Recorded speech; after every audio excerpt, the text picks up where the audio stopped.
Bismillahirrahmanirrahim. Assalamualaikum warahmatullahi wabarakatuh. Dan selamat pagi, selamat siang, selamat sore, dan selamat malam untuk kita semua. Tergantung kapan Anda menonton video kali ini. Berjumpa lagi bersama saya Ahmad Ilman Lubis di mata kuliah pemrograman basis data. Pembahasan kita yang masih berlanjut dari pembahasan Procedural Language atau PLSQL untuk subtopiknya yaitu trigger. Kita akan membahas mengenai trigger di dalam formulasinya di dalam basis data. Kita berangkat dari definisinya terlebih dahulu ya, yang dimana untuk trigger prosedur khusus yang dijalankan secara otomatis oleh sistem basis data sebagai respon terhadap kejadian tertentu pada tabel atau view. Jadi simpelnya begini untuk memahaminya ya. Untuk trigger ini katakanlah ya, misalnya untuk mengoperasikan ya antara satu tabel dengan tabel lain yang mana keterkaitannya adalah dalam hal nilai ya, ataupun juga update nilai gitu.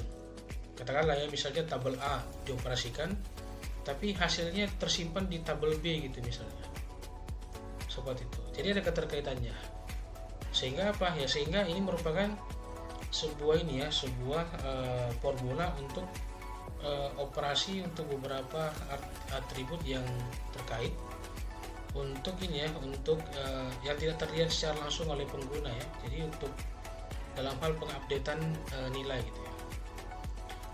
Karakteristik utamanya apa ya, ada 4 poin di sini, yaitu untuk secara otomatis dijalankan tanpa pemanggilan eksplisit. Lalu untuk event driven yang dipicu oleh operasi DML, insert, update, delete, dan lain sebagainya. Lalu dia transparan ya, dia tidak terlihat oleh aplikasi pengguna. Kemudian spesifik yang terikat pada tabel atau view tertentu. Jadi di sini untuk formulanya ya, untuk perintah dari DML, operasi DML yang insert, update, delete, yang ada eventnya nanti ya, eventnya apakah perubahan dari operasinya itu apakah sesudah dieksekusi atau sebelum. Jadi ada keterangan mengenai waktunya gitu ya. Lalu trigger fire ya, artinya ini untuk formula trigger yang berjalan. Lalu ya menghasilkan sebuah aksi yang telah dieksekusi. Itu untuk bagian umumnya ya. Nah, kegunaan dan tujuan trigger ya. Beberapa poin mengenai kegunaan dan tujuannya sebagai berikut, yaitu untuk keamanan dan audit ya. Misalnya untuk mencatat semua perubahan data, untuk keperluan audit dan keamanan sistem. Lalu validasi data untuk memastikan integritas dan konsistensi data dengan autonomous yang kompleks. Lalu sinkronisasi yang menjaga konsistensi data antar tabel yang saling berkaitan. Lalu kalkulasi otomatis menghitung dan memperbarui nilai urutan secara otomatis. Dan yang terakhir itu notifikasi ya, untuk mengirim peringatan atau notifikasi ketika kondisi tertentu terpenuhi. Itu untuk kegunaan dari trigger. Aturan dan formulasi trigger ya, di sini kita bisa lihat untuk sintaks dasarnya, yaitu menggunakan perintah yang hampir sama seperti procedure ya. Bedanya adalah kalau dalam procedure itu dia hanya untuk formulasi hitungannya secara runut. Berbeda dengan trigger ya, trigger ada kondisinya before afternya. Sebelumnya kondisinya seperti apa? Misalnya nilainya hanya sekian gitu ya, 100 misalnya. Nah, ketika dioperasikan untuk ini, operasinya itu untuk setiap eksekusi nilainya nambah 1 gitu misalnya. Maka untuk kondisi dari before-nya ya, maka apa event yang dilakukan gitu ya, apakah pembaharuan nilai, maju mundur, atau ibaratnya pengurangan nilai ya, seperti itu. Nah, jenis trigger berdasarkan waktu ya, ada beberapa ini ya yang tadi yang sampaikan untuk waktu untuk pengoperasiannya ya. Untuk before ini dijalankan sebelum operasi DML, untuk after dijalankan setelah operasi DML, dan ada instead of ya, itu menggantikan operasi DML untuk view. Nah, level triggernya ya, ada juga level ya, tingkatannya ya, yaitu ada statement level ya, dijalankan sekali per statement karena bisa mengeksekusi beberapa statement dalam satu blok program. Kemudian row level ya, dijalankan untuk setiap baris atau for each row. Bisa juga digunakan ya untuk per satu record per satu eksekusi atau bisa sekaligus eksekusi dilakukan ya dalam dalam logic ya triggernya. Contoh kasusnya ya misalnya untuk audit log untuk tabel karyawan ya, membuat trigger untuk mencatat semua perubahan data karyawan ya. Misalnya tabel utamanya ini ya, ada tabel karyawan, tipe datanya ada ID karyawan, tipe data, atributnya ada ID karyawan, tipe datanya number dan dia sebagai primary key.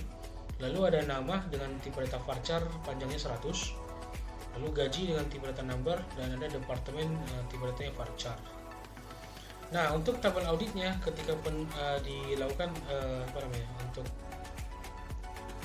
untuk tabel auditnya ya, berarti ini ada dua tabel ya, tabel utama dan tabel audit ya. Tabel audit karyawannya ada ID audit, ada ID karyawan ya, berarti ini sebagai foreign key ya, ID karyawan ya, ID tabel karyawan ditarik.